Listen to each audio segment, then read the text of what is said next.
ensubira nti bazze bali independent era bwe kyabadde ku ballot paper.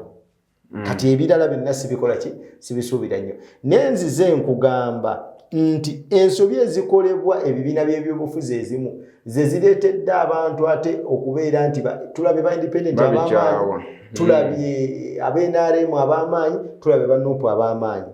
Era abanene bangi abakoze eki abagudde. Neffe tulina bye twali tusuubira. Nina program kwe nali ne mbaga nti Emitiyana Judith Nabakooba agolole kooti mwana akola ki? Mwana alayirira. Lwansobi emu gye baakola. Nabbosa ne baagala bonna bagabana ku bululu bwe butya? Bwe bumu. Oli aba afunye block vote aba ayiseewo. Okitegeera? Era NUP tebakola strategy y'amaanyi nnyo ne wane ebusirewo amagoola babadde babakubye.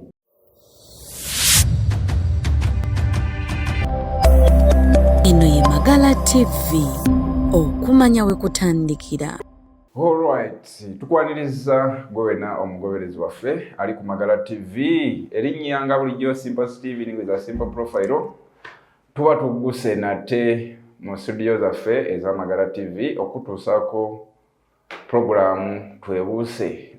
Erinnya kugambya Simple Steve ningeza Simple Profile.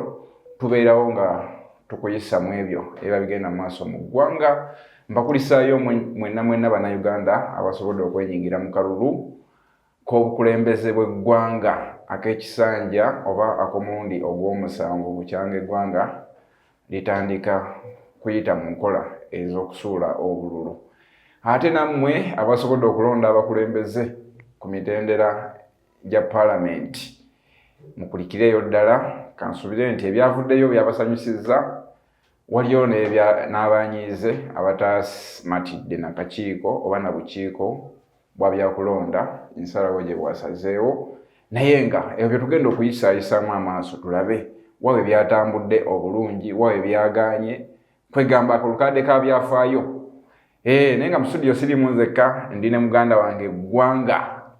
Tuludde okulabagana naye kirungi nti omwaka 2026 tugutandise naye mu studio za Magala TV nga tusabukuludde programu yaffe eno twebuuse. Kasooka tubuuzeeko n'oluvannyuma tugende mu maaso ne programu yaffe. Sabo tusanise okulaba. Nange basanga nga mukyaliwo. Kimpa amaanyi okuba nti omukutu gwongera sajjakula. Abasubscribing nabo beeyongera. N'abantu ab'enjawulo abatugoberera kubanga bw'oyitako mu field olabira ddala nti Magala TV ya nkizo. Sebo mulondera Kampala naye nze nabaddeyo mu field e Butambala.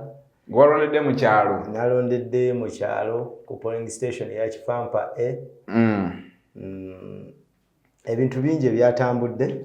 Mwe bamu ku bakoze ebyamagero. Naye nga ebyamagero tetunnabituukako.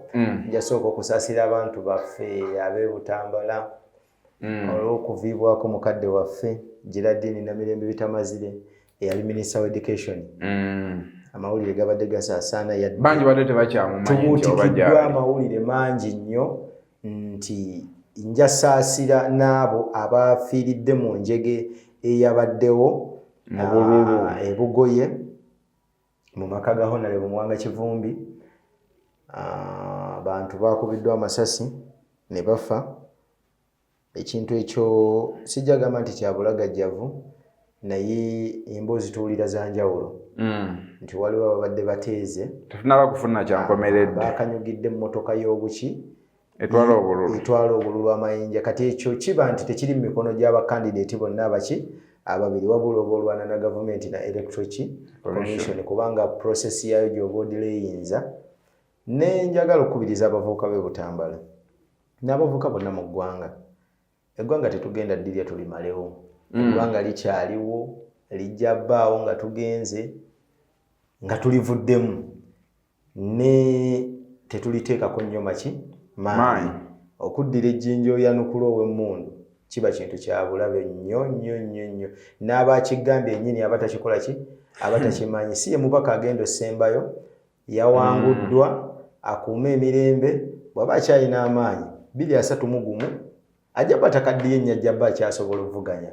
Aweeko ne ku balala ku mukisa bajje bakulembere mu myaka bo babala 15 negiringa 13 yekagwosonzeemu kubanga tewamulonze no si yekagwosonzeemu kubanga saamulonze naye njogera ku byabadde gye nabadde okitegeera bino byenjogera Butambala nakyo kitundu ku ggwanga lino Uganda era ebyavuddeyo bikosa eggwanga linnaki Uganda era mbadde sisuubira nti mu kalulu konna oba ka president oba KMP mulimu omuntu waliwo munnayuganda yenna ateekwa okufiirwa obulamu kubanga abantu bano yadde byonna tubikola naye abantu bano bava mu famire za njawulo baba n'abantu be balabirira baba n'abantu ababadipendinzeeko osobola okuzza famire emabega emyaka 5 lwakikola gwe omuntu omu kyokola ki kyokola so ebyo bye byabadde nze Butambala ye recap gye nsobodde okukola ki okutandika nayo nga yakusaasira abo abafiiriddwako abaabwe n'abali mu malwaliro tubasaasira Katonda abasuuse kwagamba ebintu bingi. Okay, yoyo ggwanga mwamuyita Mutebi Ronald enge likola sente likola ki ya ggwanga eritambula ku social media libamanyi eritambula ku social media ye ggwanga waka muzukulu wakasirye eggwanga yensonga lwaki eggwanga naye nga tugenda tambulira ku bufu obwo naddala biki ebyabadde mu kalulu ekirungi ogambye walondedde Butambala mu kyalo twagala otusigire ekifaananyi sofa across the country ng'ovudde Butambala byatambudde bityo okulonda kwatambudde kutya system zaakoze abalonzi bajjumbidde turn up yabadde etya akalulu Butambala ku polling station gye nalondeddeko eya Kifampa ebyokulonda byatuukawo ku ssaawa batandika okulonda essaawa nga 5:30 okutandika byatuukawo ssaawa nga 5:30 ne batandika okukola ki okulonda neera ebimu ku bye nalaba Electoral Commission efuna ssente ng'obudde bukyali naye nsuubira nti abantu abasinga beekozesa oluusi sijja gamba nti baba babulamu ne waliwo ebirumira bingi nga biva ku bantu abali ku ground n'ekirala nga biva ku process yayo nga yo kubanga yagamba yo yabadde insistinga nnyo ku digital mechanism biometric machines ne twasanze nga awasinga tezakoze nga abantu bazzeeyo buto naye nga zatuuseewo zabaddewo naye bwe zitaakoze ng'abantu bazzeeyo buto batunule mu register ekitali kibi oba okiraba ekintu ekyo kati ne tutunuulira embeera eyabaddewo abantu bajjumbidde akalulu bajjumbidde okulonda naye ekyebutambala kyabadde kyanjawulo nti bakandidate be twabadde tutunuulidde ennyo ku bululu bw'aba MP tekuliko yakomyewo ku bannuupu mubaka Aisha Kabanda Nalule asavinze ekisanja kitya kimu n'atakola ki n'atadda teyakomyewo Muwanga Kivumbi asavinze ebisanja tugambe 3 teyakoze ki teyakomyewo nenga mu kino kyonna abaze batunulira program ze tuzze tukola ebintu ebimu nabyogerako oba twabyogerako naye nga abasinga omanyi bwe tujja mu studio muno abasinga baba bamanyi tuvudde ku bikata ne tujja twogere ku nsonga zino ne twogera ku nsonga ezimu nga zaatutwala ne ku ssomero ne tuzikola ki ne tuzisoma tutunula mu screening y'ebyobufuzi ne tulaba nga bwe bitambula kigenda bba kiti ground yeri etya najja ne nkugamba nti emitiyana nga tuvudde Butambala yo nabadde ekisuubira kubanga Lydia yali akoledde abantu ku ground naye kugamba nti mukibi ku ground abaddeko abantu bo bamanyi nti omuntu alina kusooka kujja n'avuganya ekisanja kino najja kukijja nga w'amaanyi mukibi abadde wanjawulo bwe baakola gundi yaabwe ne Lydia Mirembe ne basosowaza essaawa abantu be Butambala ne bategeera essaawa ekitegeera era Butambala yawanguddwa ssaawa si kibiina ky'NRM ng'ebitundu ebirala si kibiina ky'NRM si NOP oba okiraba naye essaawa erimu olwa yero sinnamanya naye nga nze ku lwange nze kyendaba ati buli wamu waliwo essaawa kubanga omu alina essaawa yali memba wa NRM ani Lydia Mirembe ne Kali Akalulu yavuganya nga independent bwe kyali naye yagenda okujja independent. No, ensonga emu subscribinga kwenaale mu yendowooza mu byobufuzi bo bamanyi nti buli akolera omuntu aba wenaale. Ensubira nti bazze bali independent era bwe kyabadde ku ballot paper. Kati ebirala byonna sibikola ki sibisuubira nnyo. Nenzize nkugamba nti ensobi ezikolebwa ebibiina by'ebyobufuzi ezimu ze zireetedde abantu ate okubeera nti tulabe ba independent ab'amaanyi, tulabye ab'NRM ab'amaanyi, tulabe ba NUP ab'amaanyi. Era abanene bangi abakoze eki abagudde. Neffe tulina bye twali tusuubira. Nina programu kwe nali ne mbaga nti Emitiyana Judith Nabakooba agolole kkooti mwana akola ki? Mwana alayirira. Lwansobyemu gye baakola. Nabbosa ne baagala bonna bagabana ku bululu bwe butya? Bwe bumu. Oli aba afunye block vote aba ayiseewo. Okitegeera? Era NUP tebakola strategy y'amaanyi nnyo ne wano ebusirewo amagoola babadde babakubye. Naye ekyokuvaayo negatta amaanyi n'endyosinga amagoola ng'obudde buweddeyo kyagiwadde apahandi naye agikiyimba abadde yalayira dda. We bajja Nsubugappo baakola nsobi kubanga yali yakafuga ekisanja kimu ate nga ku ground akola ki kwali. Kakati ne tugenda kwewo byowakalaba twagala omaze otematema gwe nga bwolabye Butambala bwe kyatambudde okulonda tanaapu eno ogambe okulwawo okulonda tekwakosezza abalonzi. Kubakosa kubanga abantu baba baagala ne bakeera ne balonda ne bagenda ku byabwe ebirala. Abantu abasinga abalonzi era bakozi nga bw'omanyi embeera y'ewaffe mu byalo nti omuntu ajja n'alonda bw'amala okulonda n'agenda n'akola ebirala akomawo kubala kalulu kawungeezi. Countrywide kyabadde kitya gwe mu kulaba ekifaananyi kyo? Countrywide waliwo ebibiina ebimu ebyabadde byefuula nti bisajja kudde. Ngamba mu kulonda system bwe zaatambudde tanaapu. Kati obuzibu bwe twabadde naddala okulonda kubanga okulonda kwali kwa ssaawa emu. Obuzibu bwe twabadde nabo businga nti baatutemyeko tetwabadde na maaso galaba mu bitundu biki birala nga tuwulira buwulizi bikola ki bivaayo. Nabeera n'omuntu ali ekkoboko n'omukubira essimu.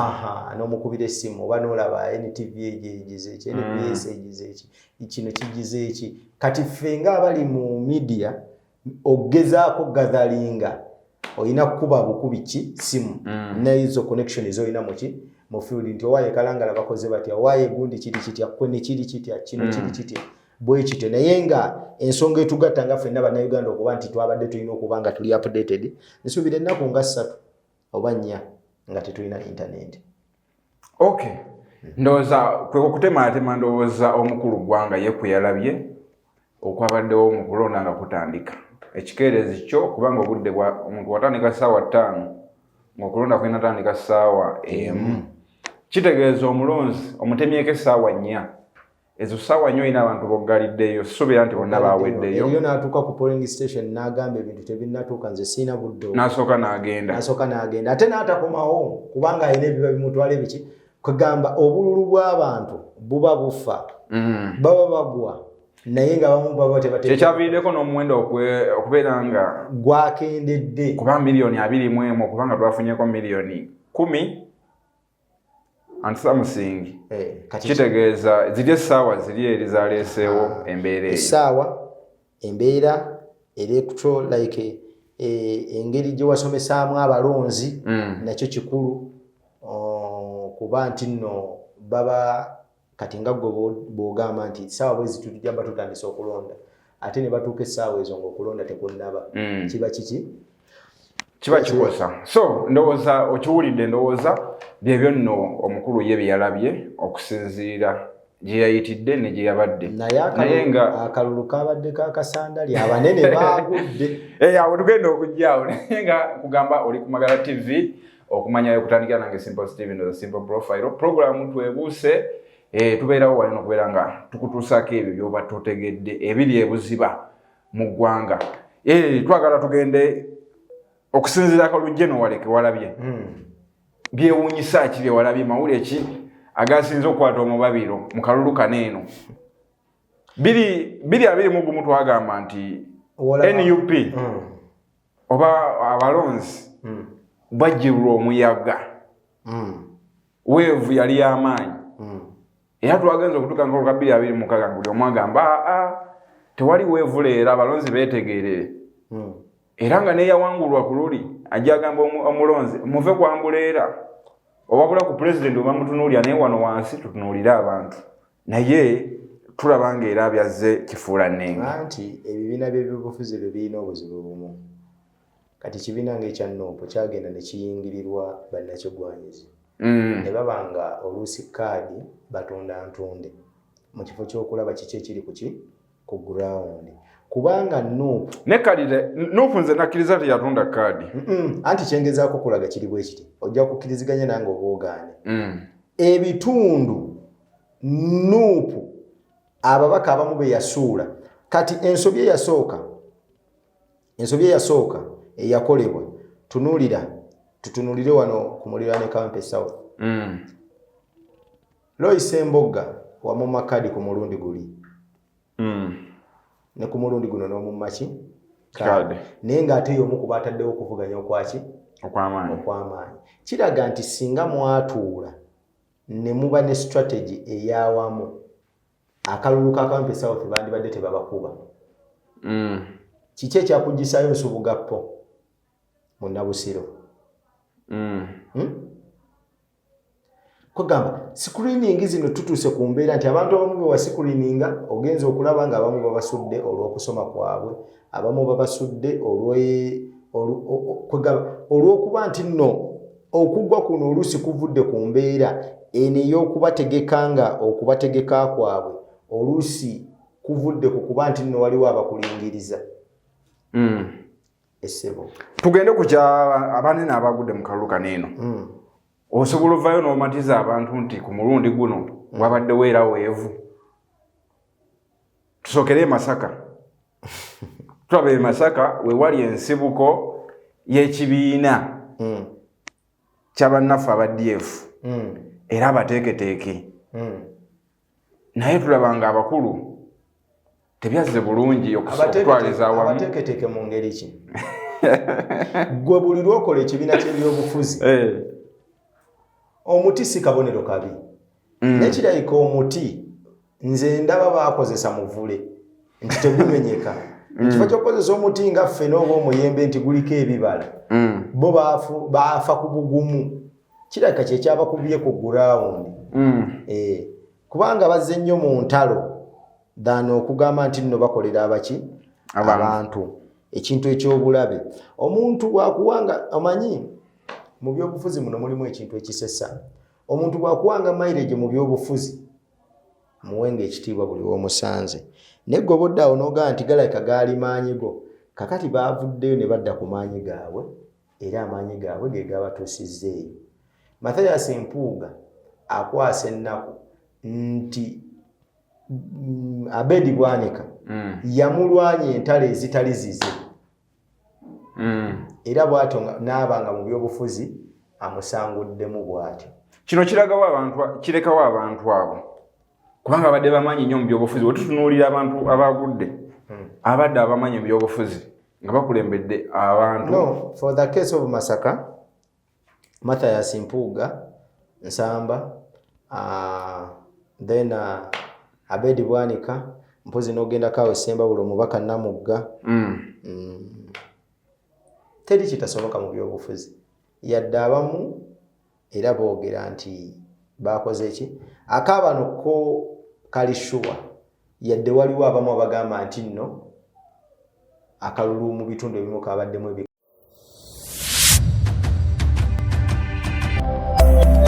eno ye Magala TV okumanya we kutandikira.